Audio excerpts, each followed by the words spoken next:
Salut les anticonformistes, c'est JB et bienvenue dans ce 100e podcast. Déjà 100 podcasts, c'est une super aventure et c'est que le début. Et donc dans cet épisode, on va essentiellement parler d'entrepreneuriat, des différentes manières d'entreprendre, de est-ce que l'entrepreneuriat va devenir la norme de demain, mais on va aussi parler d'autres sujets en lien avec les questions que vous avez posées lors du live spécial de ce 100e podcast. Je vous remercie encore de votre soutien. N'hésitez pas à vous abonner à ce podcast si ce n'est pas déjà fait, à le partager et je vous souhaite une bonne écoute. Entrepreneuriat, est-ce que c'est la future norme ? À mon sens, je vais être direct, j'aime bien être direct et ensuite un peu exposer le truc. Oui, l'entrepreneuriat c'est la future norme. Salut Hector, une séquence questions. Ouais, tout à fait, après vous pouvez vous poser vos questions pendant que je parle, mais c'est prévu, à la fin je prendrai toutes vos questions et on fera vraiment une partie où je ferai que répondre à vos questions. Et où moi j'aurai fini mon truc quoi. Mais vous pouvez quand même les poser pendant que je parle, ça me permettra peut-être de réagir dessus. Donc on va dire que c'est parti. Je vais essayer de continuer à dire coucou aux gens qui arrivent. Donc l'entrepreneuriat, est-ce que c'est la future norme ? Alors à mon sens, oui. Mais, alors j'espère qu'il n'y a pas trop de bruit derrière, mais l'entrepreneuriat c'est la future norme. Mais ça dépend de la forme, c'est-à-dire qu'il ne va pas avoir à mon sens... on pourrait dire que la future norme, du coup il y aura plus d'entrepreneurs par exemple que de salariés. Ça je pense que ça n'arrivera pas. Mais ça va complètement, à mon sens, exploser et augmenter. Et ça augmente déjà, il y a de plus en plus d'entrepreneurs. Et ce, peu importe les domaines, que ce soit les auto-entrepreneurs, que ce soit les gens qui créent des entreprises un peu plus classiques, que ce soit ceux qui créent ou qui veulent créer des startups. Puisqu'aujourd'hui, grâce à Internet et à toutes les nouvelles technologies, etc., il y a autant de manières d'entreprendre et de créer des choses c'est illimité quasiment, je veux dire, voilà, c'est quasiment illimité. La preuve, il y en a qui ont réussi à faire SpaceX alors que tout le monde pensait que c'est impossible, comme il y en a qui ont réussi à faire des applications, enfin bref, c'est vraiment illimité. Donc à mon sens, oui, l'entrepreneuriat est en train d'exploser parce que ça n'a jamais été aussi facile d'entreprendre qu'aujourd'hui. Donc ça va devenir un peu la nouvelle mode et ça va devenir un peu la nouvelle norme. Et après, il y a aussi différentes raisons pour lesquelles l'entrepreneuriat est en train d'exploser. C'est-à-dire qu'à une époque, les gens entreprenaient peut-être, je sais pas, pour devenir riches, c'est peut-être toujours le cas. Mais aujourd'hui, il y a beaucoup plus de manières d'entreprendre et de raisons pour lesquelles les gens entreprennent. C'est-à-dire qu'il y a des gens, ils entreprennent aujourd'hui alors que, salut Mika, alors que si ça avait été par exemple créé un commerce classique, les gens n'auraient jamais entrepris parce que ce n'était pas leur objectif. Par contre, aujourd'hui, les gens entreprennent parce que, par exemple, ça leur permet d'être libre financièrement, d'être libre géographiquement, chose qu'il y a 15 ans ou 20 ans, créer un business, ça ne voulait pas du tout dire être libre financièrement, ça voulait dire rester à un endroit parce qu'il fallait qu'on ait des employés, parce qu'il fallait qu'on ait des bureaux, etc. Salut Mika. Et du coup, forcément, l'Internet, etc., a libéré plein de manières différentes d'entreprendre. Donc, c'est plus uniquement créer un business en dur un peu à l'ancienne. Ensuite, il y a toujours la raison financière. C'est que, à mon sens, être salarié, pour moi, le plus gros désavantage, c'est qu'on échange plus qu'une compétence. On échange des compétences, mais plus qu'une compétence, on échange du temps contre de l'argent. Et le temps étant la chose la plus précieuse, autant qu'on utilise le temps pour nous. Et que du coup on soit entrepreneur, ce qui est une des raisons moi pour laquelle j'entreprends. Ensuite il y a la raison financière bien entendu, c'est que un des meilleurs moyens de faire de l'argent c'est d'entreprendre parce qu'on a le contrôle, on a le levier, on peut décider d'embaucher un commercial, on peut décider d'avoir que 2 clients comme on peut décider d'essayer d'en avoir 2000. Donc c'est totalement libre et du coup ça permet d'avoir un levier et de devenir entre guillemets beaucoup plus riche. Enfin entre guillemets de devenir plus riche que si on était salarié. Et l'avantage, c'est aussi le temps. C'est-à-dire que forcément, vu qu'on a le contrôle total, on peut choisir de créer des business qui sont un peu au service de notre vie. Il y en a plein qui font ça, des infopreneurs notamment. Mais c'est aussi, on peut créer des business plus classiques, mais décider, si un jour on n'a pas envie d'aller au taf, on a le droit de ne pas y aller puisqu'on est notre propre boss. Et du coup, on est un peu plus libre de notre temps, même si c'est vrai que la plupart du temps, on travaille énormément, mais on en est libre de choisir un jour de ne pas aller au travail. Et ça, c'est un luxe que beaucoup de gens ne peuvent pas se permettre et que l'entrepreneuriat permet.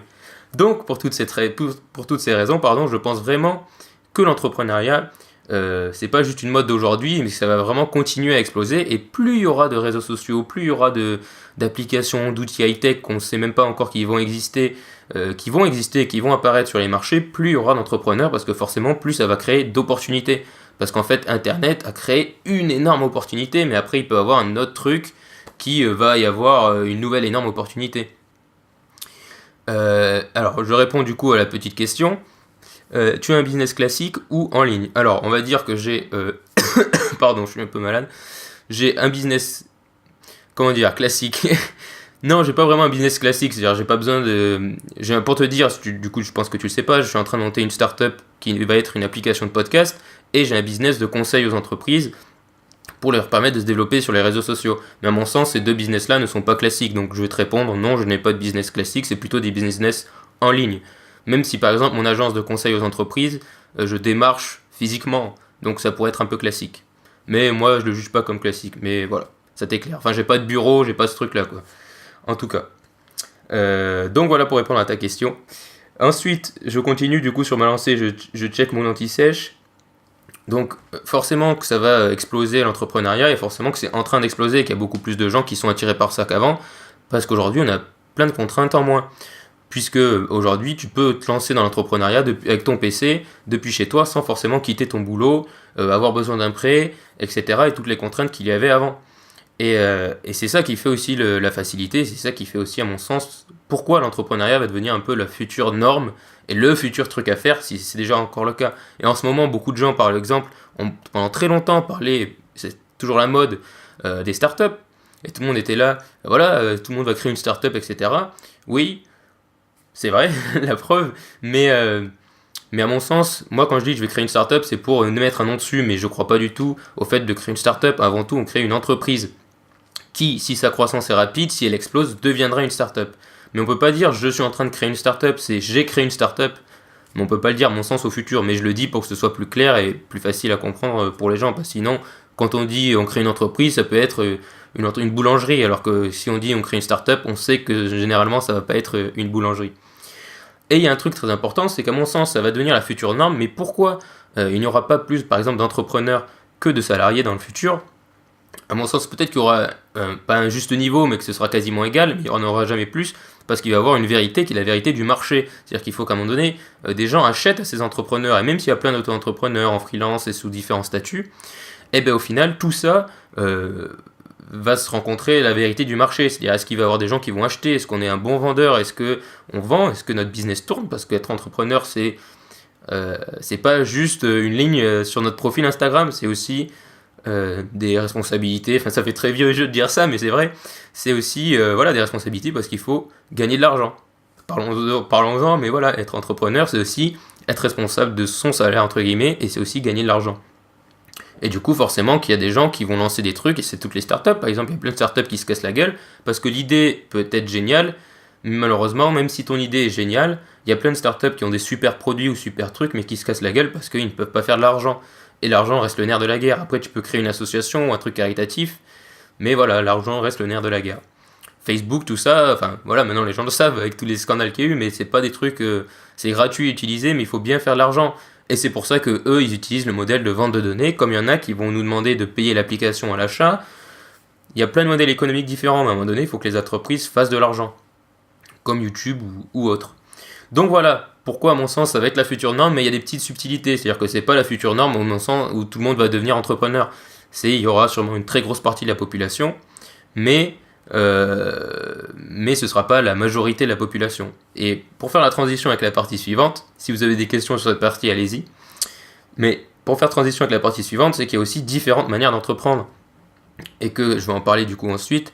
Mais quelqu'un qui est à mon sens auto-entrepreneur en freelance et qui du coup va travailler pour d'autres entreprises, il est entrepreneur, mais il est aussi pas un salarié, hein, mais un peu comme un statut de salarié, un peu comme un statut de prestataire. Donc ça, le travailleur qui est en freelance a un statut et fait des choses différentes que le mec qui a une entreprise qui est au CAC 40 par exemple. Pourtant ils sont tous les deux entrepreneurs. Donc du coup, pour faire la transition avec la partie suivante, qui sont les différentes manières d'entreprendre. Il y a autant de manières d'entreprendre qu'il y a de personnes sur Terre. Je pense qu'après ça se regroupe dans des catégories, mais je pense vraiment qu'on peut innover et ne pas avoir de limites, et il faut même pas s'en mettre d'ailleurs des limites. C'est que... Pardon. Oui, auto-entrepreneur. Du coup, je vais rentrer dans le détail justement. Auto-entrepreneur, dans ce cas-là, non. C'est-à-dire qu'en fait, je sais pas trop ce que tu veux dire par là, Angel Little, mais alors, je reprends là-dessus, c'est que les freelances qui vont être par exemple auto-entrepreneurs vont fournir des services, comme, je sais pas, du community management, ils vont faire des traductions, ce genre de choses. Ce sont des entrepreneurs, mais c'est juste qu'ils ont le statut d'auto-entrepreneur. Mais à mon sens, quelqu'un qui est micro-entrepreneur, auto-entrepreneur ou tout ce qu'on veut, il est entrepreneur aussi puisqu'il a sa boîte, même si c'est entre guillemets lui sa boîte, et il vend ses services. C'est pas un salarié, il a pas un boss qui lui dit tu vas faire ça aujourd'hui. Voilà pourquoi, à mon sens, il est entrepreneur. Mais encore une fois, c'est une manière d'entreprendre, être freelance. C'est avoir sa propre entreprise, c'est pas forcément avoir de salariés, c'est faire ses propres prestations, etc. C'est avoir la valeur qui est vraiment sur soi. Salut. Et c'est différent du gars qui va vouloir créer par exemple une agence ou qui va vouloir avoir des salariés. Où là, ça va être encore une nouvelle manière d'entreprendre. Et chacun a son avantage et ses inconvénients. Forcément, un freelance ne fera jamais 100 milliards d'euros de chiffre d'affaires par an. Il va falloir à un moment donné, comme le disent les ricains et dans le business, il va falloir scaler, pardon. Et du coup multiplier et le rendre plus gros, quoi. Hop, salut. Alors, petite question, le système salarié, je suis d'accord, mais l'URSS afin... Pardon, l'URSSAF, désolé. Oui, l'URSSAF, effectivement, il y a des charges. D'ailleurs, je vais en parler après. C'est très bien. Je note la partie administrative qui est à mon sens importante puisque beaucoup de gens en parlent en France pour après. Du coup, je reviendrai sur l'URSSAF et compagnie après.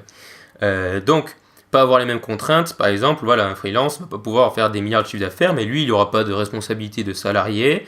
Il aura juste son truc sur lui, donc il peut bouger, il n'a pas forcément besoin de bureau.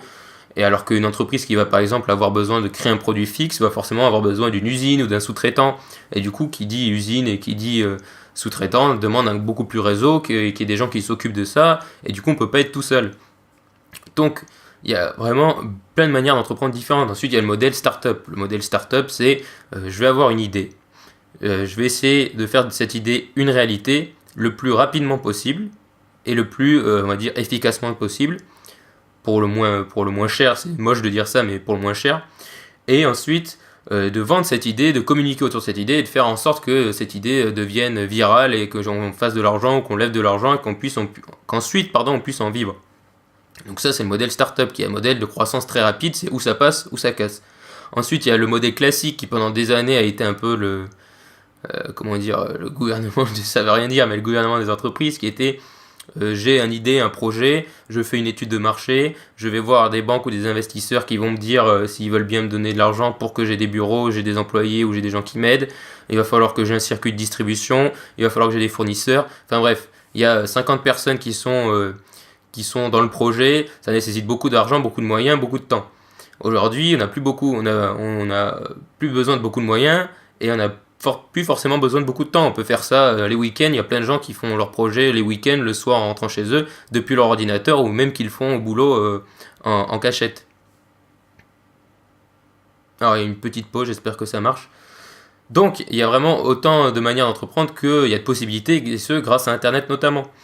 Ensuite, il y a le modèle dont j'ai parlé, freelance, qui en gros, on a des compétences, plutôt que des capacités, et je vais vendre ces compétences, ces capacités à quelqu'un qui en a besoin, et pas forcément, et même pas du tout en physique. C'est-à-dire que les freelances, la plupart du temps, c'est un contrat sur Internet, c'est pas je vais toquer à la porte des entreprises et leur dire oui bonjour, je sais faire ça. C'est sur Internet, je poste mes services et ensuite je suis payé pour faire ces services. Et la plupart du temps, les freelances, ce qu'ils font, c'est leur objectif, c'est pas tous bien sûr, mais je veux pas généraliser, mais souvent, l'objectif c'est de devenir digital nomade, donc qui est le nouveau truc encore à la mode après les startups, c'est d'être digital nomade. Et digital nomade, en fait, c'est pas forcément de voyager à travers le monde, c'est juste d'être libre de mouvement. C'est-à-dire que quand on a son business, quand on a juste besoin d'internet et d'un ordinateur, ou même d'un téléphone des fois, au final on n'a plus besoin d'habiter à côté de notre employeur. On peut habiter à l'autre bout de la France, à l'autre bout du monde, et on peut très bien vivre sa vie comme ça. Donc être digital nomade, c'est le nouveau truc à la mode, parce que c'est ce que les gens recherchent beaucoup, c'est cette liberté géographique, mais aussi, et on l'oublie trop souvent quand on dit digital nomade, parce qu'il y a le côté nomade, donc un peu se déplacer, mais c'est libre de s'organiser, et ça les freelances ont cet avantage-là aussi, et même toutes les entreprises, mais surtout les freelances et les digital nomades, c'est que en fait, il n'y a personne qui leur dit il faut que tu bosses de 8h à 18h.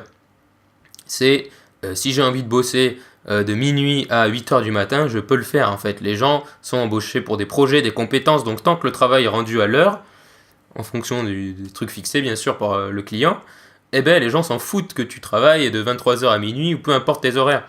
Et ça, je pense que c'est un truc qui énerve beaucoup de gens, n'importe qui a déjà eu une expérience de salarié, ça a déjà, pardon, ça a déjà arrivé qu'on en ait marre de devoir rentrer tard, alors que le travail était déjà fini, enfin bref, ce genre de choses, et d'avoir des horaires contraints, alors qu'au final, la tâche, si elle est faite, on s'en fout au final de l'horaire.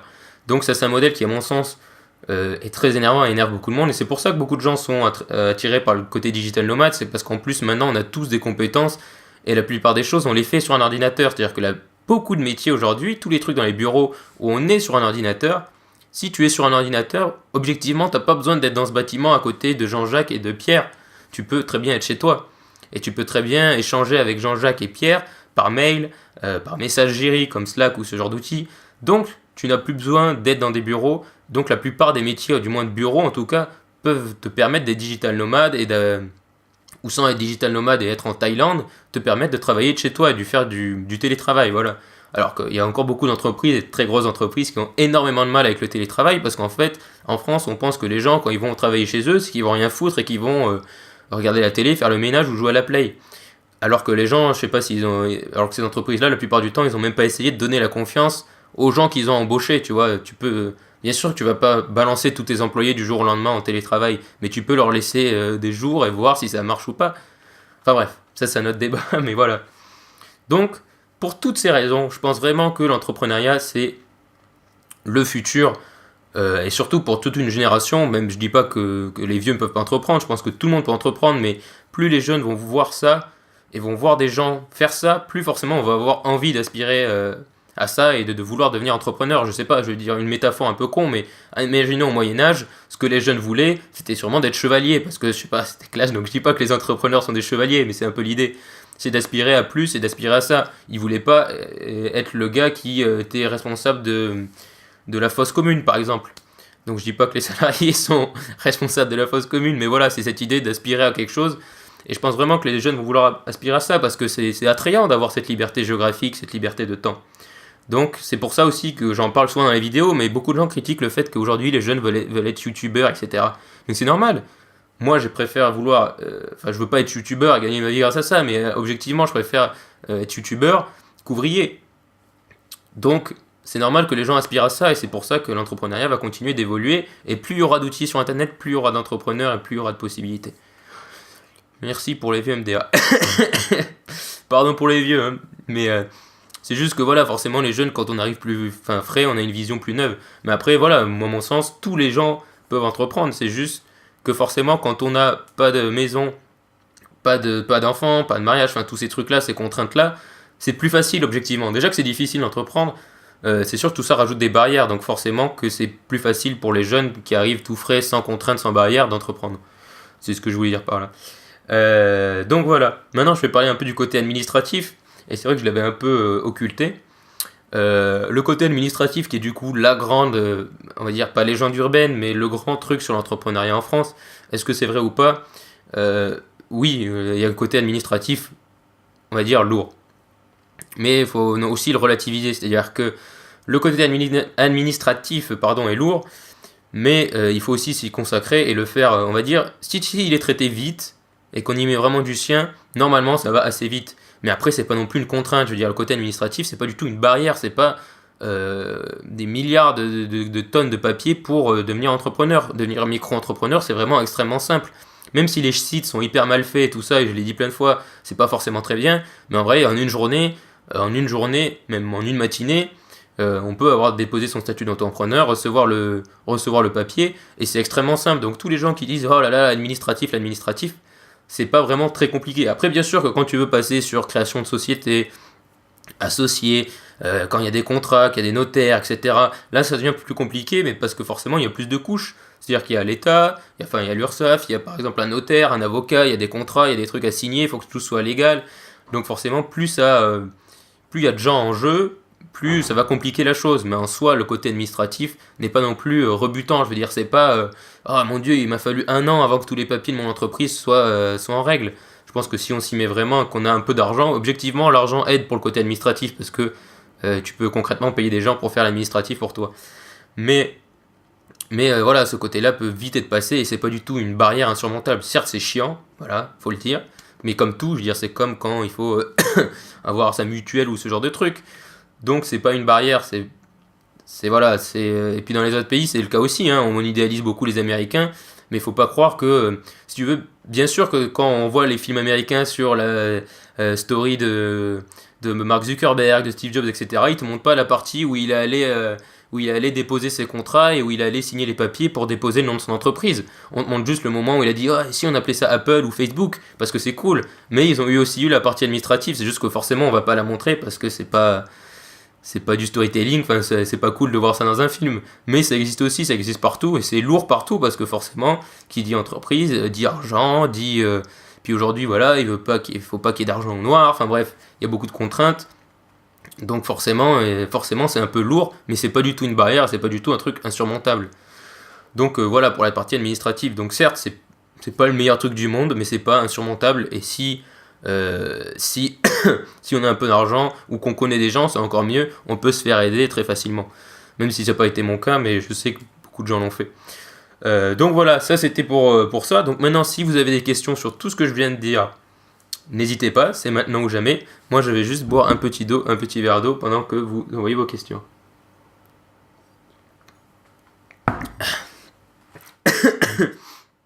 Oh là là, pardon. Donc n'hésitez pas, pour ceux qui sont arrivés en cours de route, donc on a parlé, j'ai dit, je vais récapituler, hein, je vais pas refaire tout le truc, mais voilà, j'ai dit qu'en gros, oui, l'entrepreneuriat va être la future norme, parce que forcément, que pour beaucoup de raisons, c'est plus attrayant d'être entrepreneur que de vouloir être salarié dans un système plus classique. Le truc de Zuckerberg, oui, donc je disais, à propos de Zuckerberg, que dans les films américains et toutes les biographies, etc., personne ne parle jamais de côté administratif. Et beaucoup de gens disent, oui, mais aux États-Unis, tu peux créer ton entreprise en 2 jours. En France aussi, en théorie, tu peux devenir auto-entrepreneur en 1 journée, une fois que tu t'es inscrit sur un site.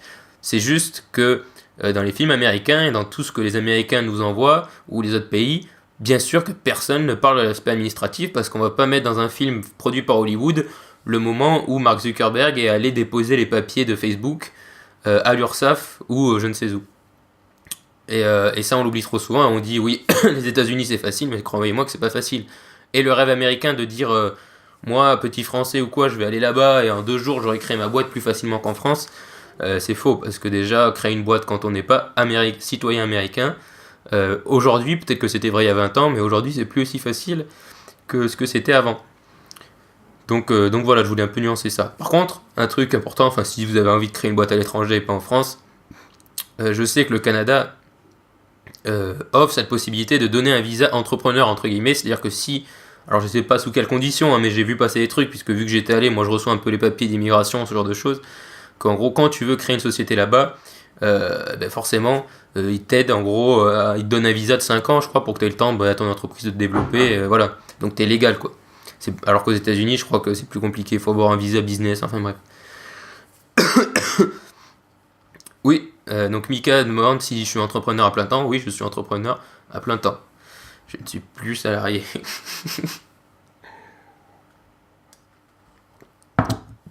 Et pour ceux, et j'en parle souvent, mais j'en ai parlé dans le dernier podcast, c'est que, encore une fois, je n'ai rien, et beaucoup de gens, je veux pas généraliser, mais enfin si, moi je vais dire beaucoup de gens, mais voilà, des entrepreneurs ou quoi, ou des créateurs de contenu, ou des gens qui sont un peu infopreneurs, ont tendance à vraiment dénigrer un peu le salariat. Moi je crois pas que le salariat est quelque chose de mauvais. Je pense qu'il peut y avoir des boîtes où tu peux être super heureux. Enfin, je vais prendre des trucs clichés, mais il y a des startups qui font des trucs sympas, quoi, où en gros t'as pas de bureau, t'as des baby-foot, tout cet esprit-là, et je pense vraiment que ça peut être cool comme ça. Mais forcément que moi, je vais le dire, et je trouve que les gens sont, par exemple, les gens qui travaillent à Renault, je prends ça vraiment en exemple, hein, je fais pas du tout critique contre Renault, quoi, mais les gens qui travaillent sur la chaîne d'assemblage des voitures à Renault, même si on a moins qu'avant, je trouve ces gens beaucoup plus courageux que moi, parce que moi, moi, je l'ai fait à une époque, me lever pour des boulots de merde, et je sais que c'est pour ça que je veux plus le faire, c'est parce que j'ai pas le courage de le faire, en fait. J'ai pas le courage de faire ce sacrifice, et même si ça demande énormément de travail à côté aussi d'être entrepreneur et que c'est pas du tout la joie tous les jours, on n'est pas là en mode wow, génial, extraordinaire. Et d'ailleurs, je pense que je vais en parler, je vais rajouter ça. Il faut aussi désacraliser un peu l'idée de l'entrepreneuriat toujours cool, etc. Il y a des jours, c'est extraordinaire. Honnêtement, c'est une aventure extraordinaire et pour rien au monde, je ne regrette et tout ça. Hein, mais c'est pas tous les jours cool.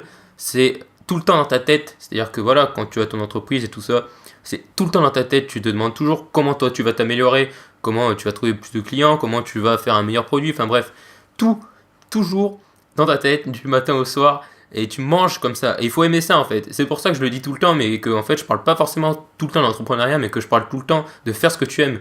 Parce que vu que c'est tout le temps dans ta tête, t'as intérêt à faire ce que tu aimes, parce que sinon ça va te dégoûter et tu ne le feras plus jamais. Voilà, c'était une petite parenthèse. Mais après, je vous conseille à tous de le faire. Encore une fois, c'est un truc. Je pense pas que tout le monde deviendra entrepreneur. Mais je pense que tout le monde devrait essayer au moins une fois dans sa vie d'entreprendre, de créer une auto-entreprise, de créer peu importe le statut, tout ça on s'en fiche. Mais sur un truc, une passion, quelque chose sur lequel on aime. Et pour essayer, juste pour voir. Et qui sait ce qui pourrait arriver, quoi. Alors, il y a beaucoup de gens n'ont pas les facultés des études et n'ont pas eu trop le choix d'être ouvriers. Oui, je sais. Et c'est ça qui est, enfin pas qui est triste, mais forcément qu'il y a les gens qui ont de la chance, entre guillemets. Mais à mon sens, la chance, on va dire, de l'éducation, du milieu social, tout ça, ça joue, hein, bien sûr. Mais c'est pas forcément une excuse. Je veux dire, il y a des gens qui ont réussi, qui étaient dans la merde jusqu'au cou. Je vais prendre des exemples très concrets, les exemples que tout le monde connaît. Mais des gens comme Oprah Winfrey, quand tu es né noire américaine dans l'époque où être noir américain c'était vraiment pas le cool et que tu es devenu une des femmes les plus influentes du monde, c'est la preuve qu'à un moment donné quand tu travailles comme une dingue et que tu as vraiment une vision, etc., tu peux y arriver. Il n'y a aucune excuse à mon sens qui est valable. Et après, bien sûr que le milieu social joue énormément et facilite les choses.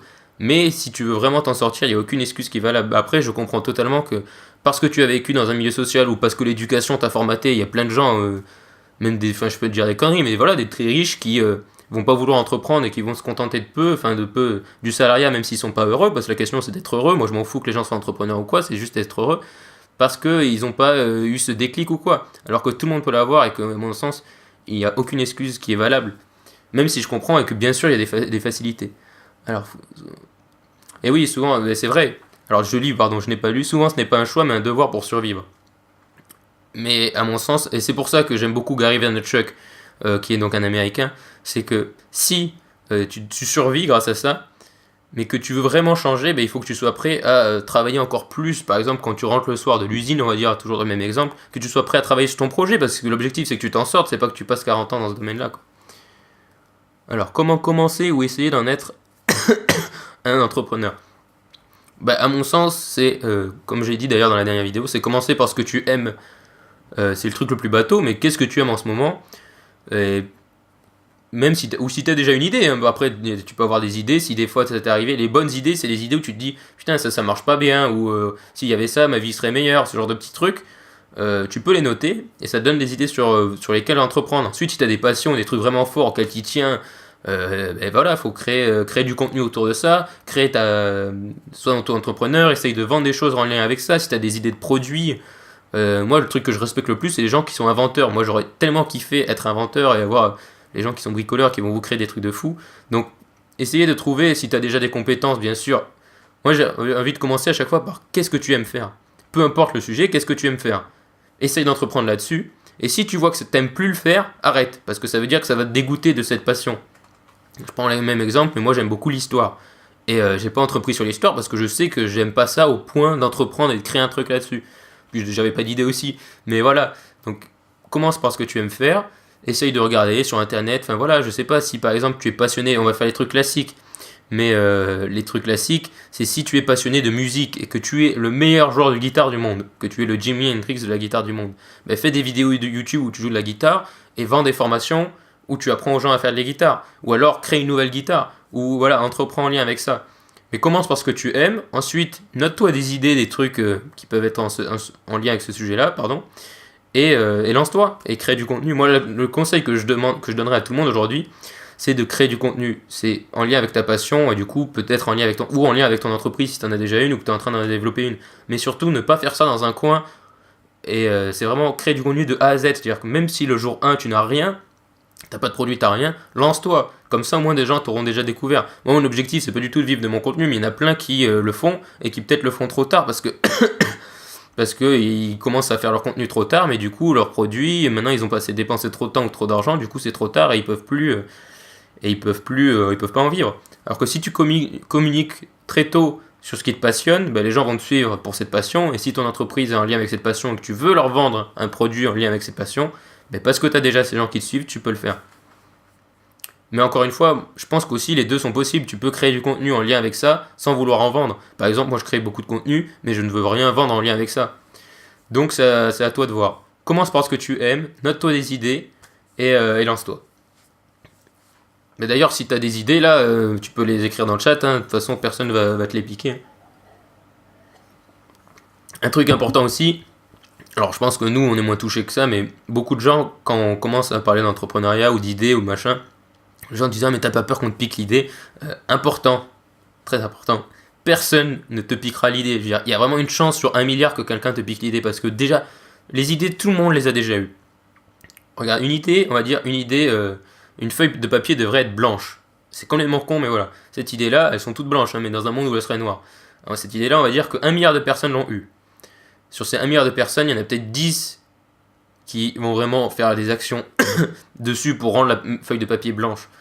Donc il y en a d'autres dans le monde qui l'ont fait, et sur ces 10 personnes, les 10 vont le faire différemment. C'est-à-dire qu'il y en a un, il va peut-être mettre de la peinture blanche, il y en a un, il va peut-être essayer de trouver du papier qui est à la base blanc, enfin bref, tu vois l'idée. Donc faut vraiment pas avoir peur de trouver des idées, et en plus des fois en partageant tes idées, des gens vont apporter, vont dire ah c'est bien, mais si tu faisais comme ça, peut-être que ça marcherait mieux, et dans ton cerveau ça va peut-être faire un déclic, et comme un diamant qu'on polit, quand plus il y a de gens qui t'aident et qui participent et qui échangent, plus le diamant sera beau et brillant, et plus il vaudra cher. Donc voilà, faut pas hésiter à en partager. Et faut pas aussi hésiter à avoir des idées de merde. Très important. Parce que tout le monde a des idées de merde, et il faut pas hésiter à les noter, et à essayer de faire des trucs, et à assumer, c'est pas grave. Il y a aucune idée de merde n'a tué jamais personne, à part peut-être de se mettre, de se jeter d'une falaise, ça c'est d'accord, mais quand je parle d'idées en lien avec l'entrepreneuriat. Donc faut vraiment pas avoir de culpabilité ou quoi, de sentiment de peur ou peu importe, avec des idées de merde. Il faut juste se lancer, faire des trucs. Et des fois, en plus, beaucoup de gens vont peut-être juger que ton idée sera une idée de merde, alors que ton idée, ce sera du génie. Snapchat, quand les mecs sont allés voir les premiers investisseurs, ils leur ont dit mais il n'y a aucun intérêt à votre application, ça ne vaut rien. Et aujourd'hui, ça vaut je sais pas combien de milliards. Donc voilà, il faut pas trop non plus prendre en compte la vie des gens, mais il y a des gens qui vont objectivement te donner de bonnes idées, quoi. Salut Loïc, et qui vont aussi t'aider à les peaufiner. Par exemple, un professionnel, si ton idée c'est de faire une application, un professionnel qui a fait déjà 2000 applications, il va sûrement te donner de bons conseils.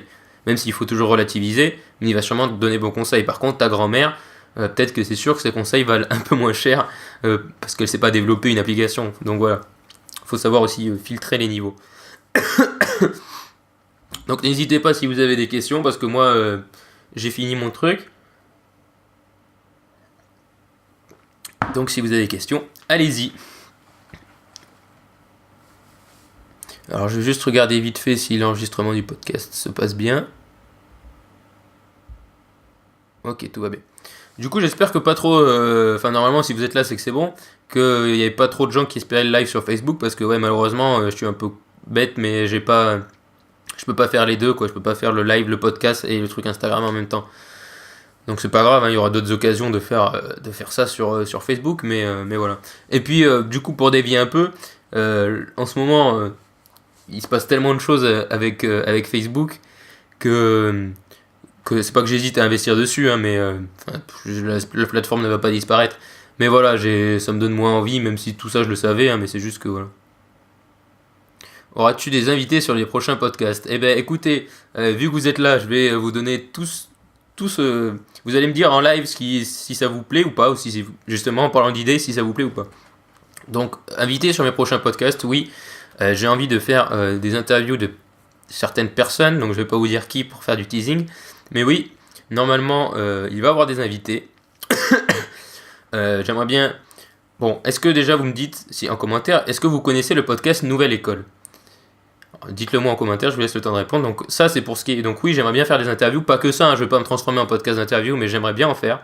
Ensuite, j'aimerais bien faire, pas une matinale, c'est bizarre de dire ça, mais un podcast matinal, qui du coup, un podcast très court, de 3 minutes, mais où je donnerai une news positive, ou une raison d'être optimiste, je sais pas encore comment l'appeler, mais voilà, quelque chose, une bonne raison d'être heureux, on va dire, chaque jour, ça peut être un bon titre. tous les matins comme ça, quand vous vous levez ou quoi, vous écoutez ça et je le posterai très tôt, comme ça il sera disponible très tôt. Et comme ça vous donnera une bonne raison d'être content. Donc ça va me demander énormément de travail, mais je me suis dit que ça pouvait être sympa de faire une petite série comme ça, où tous les jours ça fait un truc cool pour se lever, parce que souvent on se lève et il y a des infos de merde, enfin de merde un peu déprimantes. Oui, ok, bon ben très bien. Donc dites-moi, parce que c'est vraiment quelqu'un que, enfin je sais pas que si je l'admire, enfin je trouve ça vraiment intéressant.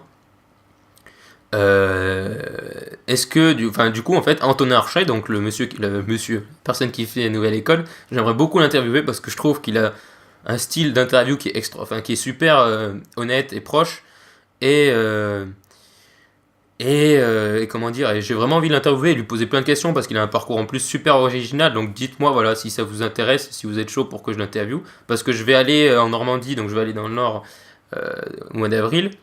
Et je vais sûrement aller à Paris sur une journée. D'ailleurs, on pourra peut-être se rencontrer là-bas. Et voilà, j'ai vraiment envie de lui proposer, s'il veut bien accepter, que je l'interviewe. Donc s'il faut, ça va être horrible, parce que je n'ai jamais interviewé quelqu'un de ma vie. Mais bon, au final, je me dis que c'est juste poser des questions. Donc voilà, et puis c'est aussi poser les questions que j'aimerais bien lui poser. Donc si je fais ça, je vous en parlerai bien sûr dans une story ou quoi, ou sur Snap ou peu importe. Et je vous dirai, si vous avez des questions vous que vous aimeriez lui poser, de me les donner, et peut-être que je lui poserai. Alors la première motivation optimiste. Ouais voilà, c'est un peu l'objectif quoi, que au moins du lundi au vendredi alors je sais pas trop comment je vais le faire, si c'est motivation, si j'essaierai de trouver des petites news sympas, mais une bonne raison de sourire ou d'être optimiste de bon matin quoi. Fais-le. Bah écoutez, c'est super, bah, de toute façon je comptais lui proposer, donc voilà, on verra s'il dit oui. Pire s'il dit non, je vous demanderai d'aller l'harceler, non je rigole. Faut inviter qui? Emmanuel Friedenreich, oui, bien sûr. Bah c'est sûr qu'en même temps, je veux pas le faire bien sûr, mais si j'invitais Emmanuel Friedenreich, je pense que ça me garantirait un buzz assez conséquent. Ouais, voilà. Mais en fait, salut. En fait, mon questionnaire, je pense que je vais faire des trucs plutôt cool, voilà, juste des questions que j'aimerais lui poser. Mais c'est que je me dis, c'est en fait, et ça m'a fait ça, pas qu'avec lui, mais par exemple quand j'étais petit, que j'allais voir. Donc moi j'étais petit, j'étais fan du Stade Toulousain. Vous allez comprendre, hein, il y a une allégorie bizarre, mais j'étais fan du Stade Toulousain. Et quand tu vas voir les gens en fait que tu vois à la télé, ou les gens que tu admires d'une certaine manière, toute proportion gardée, et que tu les vois en vrai, c'est très intimidant. Donc maintenant j'ai plus 8 ans, donc ça sera moins intimidant. Mais voilà, je trouve que.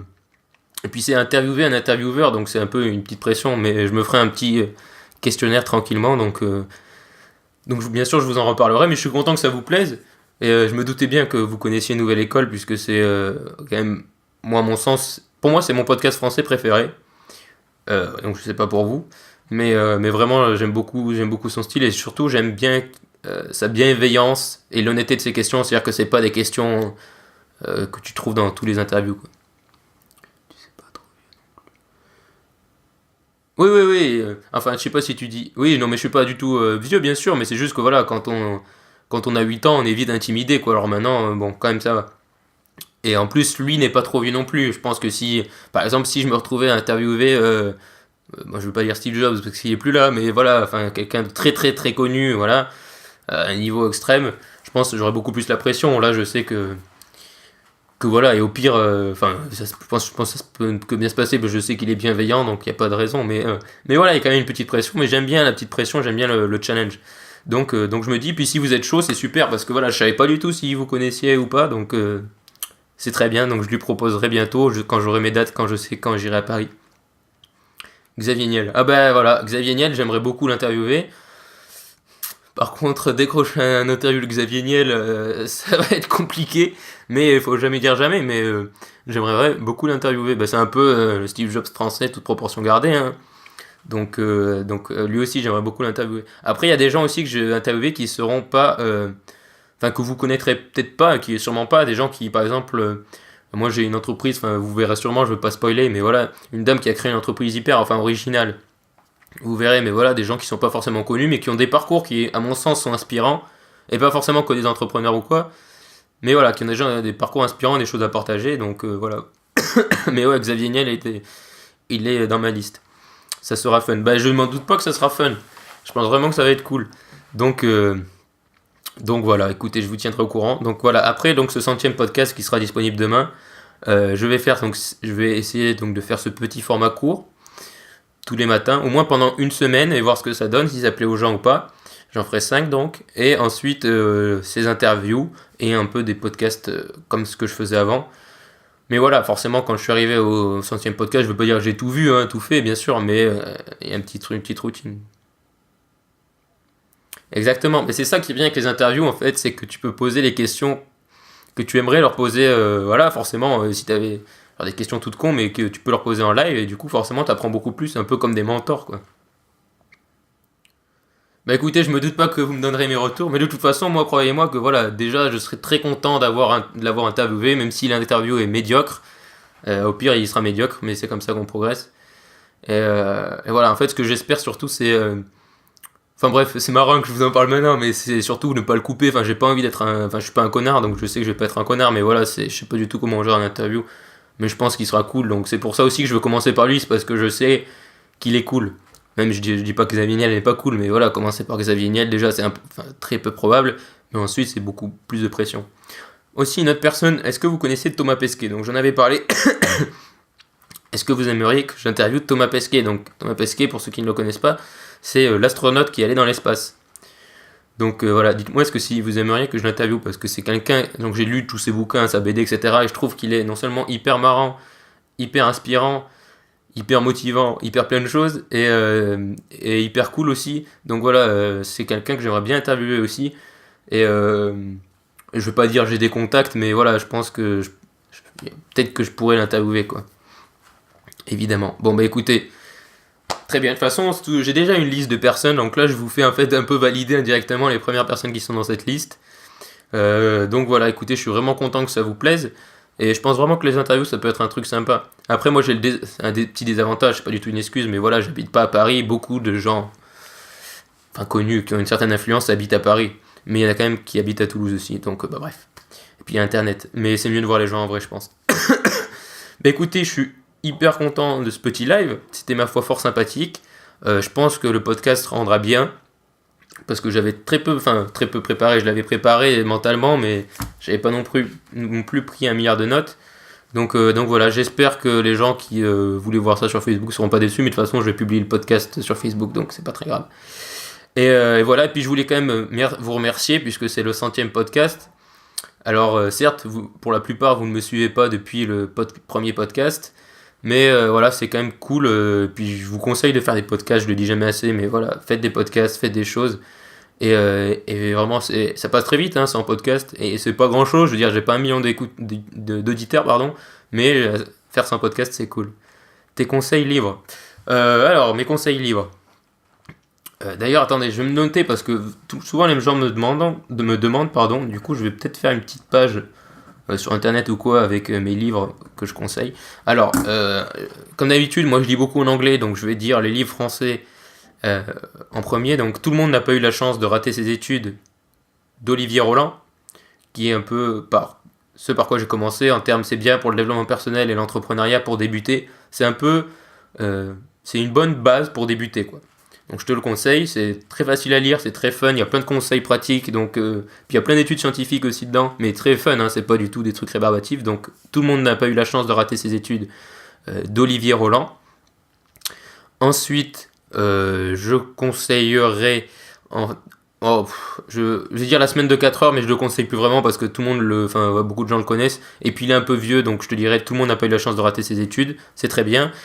Ensuite, par quoi il y a Père riche, Père pauvre, qui est pas mal aussi. Il y a... après, c'est surtout des livres en anglais, donc est-ce que tu lis l'anglais ou pas? Mais je vais les lire quand même. Il y a Crushing It de Gary Vaynerchuk. J'ai envie de te donner des livres récents qui sont vraiment dans le jus, quoi. Il y a les livres de Tim Ferriss, qui sont tous très bien.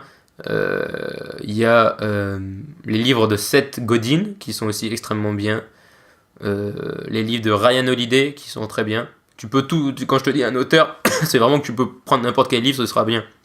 Puis tu verras sur Amazon, ceux qui ont le plus de reviews en général, c'est forcément les meilleurs.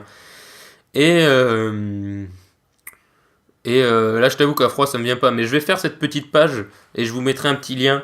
Avec mes recommandations de livres et un peu pourquoi faut lire ces livres. J'avais fait ça à une époque quand j'avais mon blog, j'avais appelé ça la bouquinerie.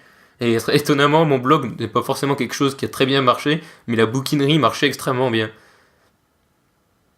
Ma technique pour apprendre l'anglais, alors si possible, aller dans un pays anglophone pendant minimum 1 mois, c'est le top, voilà, je préfère le dire direct. Si c'est pas possible, lire en anglais, écouter des podcasts en anglais, regarder des vidéos en anglais, regarder les films en anglais. Ça, c'est même plutôt commencer par les podcasts, etc. Le mieux, c'est que tu regardes les films que tu connaisses par cœur ou tes films préférés, c'est mets-les en anglais, sous-titrés anglais.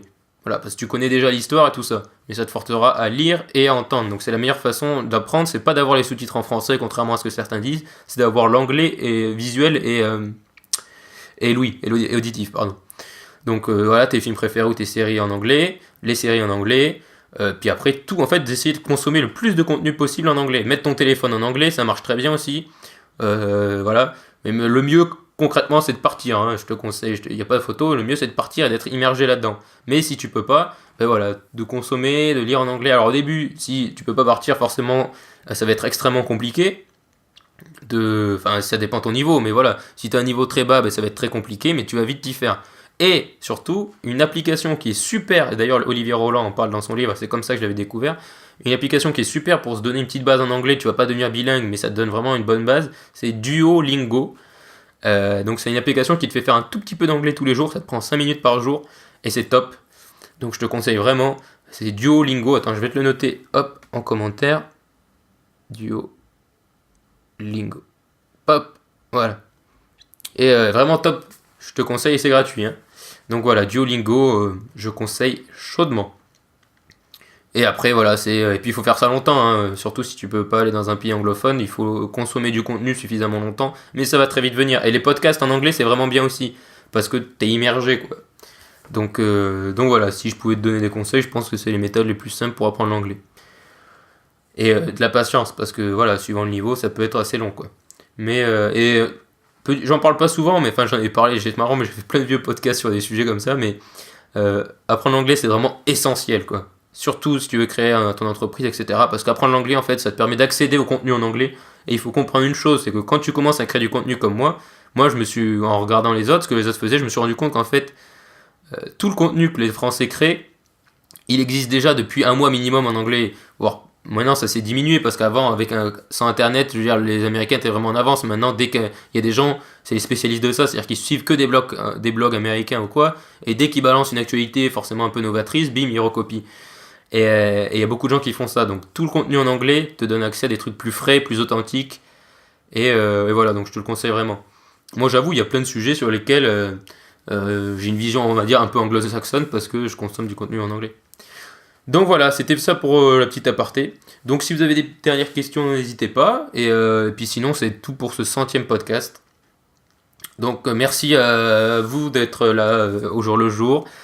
Sur Instagram, partout. Sachez que je suis aussi sur Snapchat, et je dis ça aussi pour ceux qui m'écoutent sur le podcast. Voilà, donc voilà. Et puis je vous tiens au courant pour tout ce qui reste à venir, parce que c'est que le début de l'aventure. Et merci encore d'avoir écouté les 100 podcasts, d'avoir suivi ce live, d'avoir posé des questions, et d'être là toutes les semaines. Et puis comme d'habitude, bon appétit, et surtout, je vous dis, reste optimiste. Ciao. Je te remercie d'avoir écouté cet épisode. N'hésite pas à me suivre sur Instagram @jbcastellan. J'y suis présent tous les jours et c'est mon réseau social préféré. Donc tu manques vraiment des choses si tu ne me suis pas dessus. Je te dis à bientôt pour un nouveau podcast et surtout, reste optimiste.